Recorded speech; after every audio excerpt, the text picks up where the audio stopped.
اسلام آباد سے آپ کو اہم خبر دیں گے۔ شاہ محمود قریشی کے خلاف تھانہ کھنہ میں درج مقدمات، پروسیکیوشن سے پوچھ لیں اللہ کے علاوہ کون گواہ ہے۔ جج کی جانب سے یہ ریمارکس دیے گئے۔ سابق وزیر خارجہ کو کٹہرے میں کھڑا کیا ہوا ہے، وجہ تو بتائیں۔ عدالت نے استفسار کیا، میں جائے وقوع پر موجود نہیں تھا۔ احتشام علی عباسی ہمارے ساتھ موجود ہیں، مزید احوال ان سے جان لیتے ہیں۔ جی احتشام بتائیے گا۔ آج بالکل اے ٹی سی میں شاہ محمود قریشی کے حوالے سے جو ہے دہشت گردی کی عدالت میں جو کیس تھا اس کی سماعت ہوئی ہے۔ علی بخاری پیش ہوئے عدالت میں۔ جج نے جو ہے پروسیکیوٹر سے استفسار کیا کہ آپ کیا کہہ سکتے ہیں کہ شاہ محمود قریشی یہاں پر موجود ہیں۔ سابق وزیر خارجہ جو ہے ان کو جو دہشت گردی کے پرچے میں ڈال دیا گیا۔ اس حوالے سے پروسیکیوٹر کا کہنا تھا کہ شاہ محمود قریشی اور عمران خان کی حمایت پر یہاں پہ کارکنان جمع ہوئے اور انہوں نے جو ہے اے ٹی سی دہشت گردی عدالت کے باہر جو ہے توڑ پھوڑ کی اور اس میں یہ ملوث تھے۔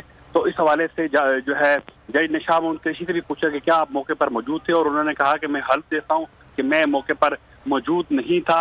عدالت نے جو ہے دونوں طرف سے دلائل سنے۔ علی بخاری نے بھی اپنے دلائل دیے، پروسیکیوٹر نے بھی اپنے دلائل دیے، اور اس کے بعد شاہ محمود قریشی کی سماعت ملتوی کر دی۔ جی ٹھیک ہے، اس بارے میں آگاہ کیا احتشام، بہت شکریہ۔